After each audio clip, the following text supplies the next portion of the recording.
ចម្រើនពួកបងលោកប្អូនសូមលើកឡើងពីស្ថានភាពកាលនៅពីក្មេងជនបទស្រុកស្រែចំការពេលដែលគ្រួសារគាត់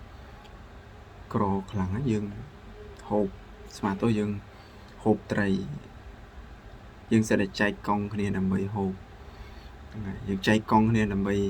ទាំងកូនឯងស្រឡាញ់កង់ណាយកកង់ហ្នឹងអាព្រោះ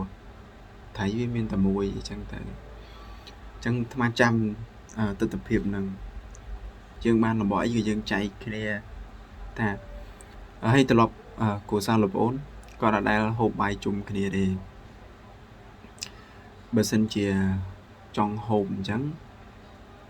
យកទៅហូបហ្នឹងប៉ុន្តែកំណត់កង់យើងអត់ហូបជុំគ្នាទេអញ្ចឹងកំណត់កង់ទៅកង់ណាគឺកំណត់បានតែមួយកង់នេះអញ្ចឹងយើង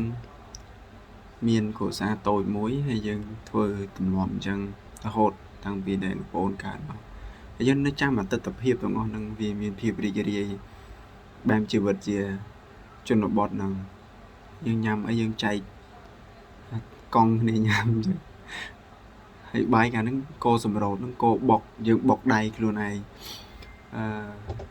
ហាលស្រូវពេលថ្ងៃទៅល្ងាចឡើងយើងបុកកហ្នឹងឯងចឹងជំរាបលាបងអរគុណចាំជួបគ្នានៅវីដេអូក្រោយៗទៀត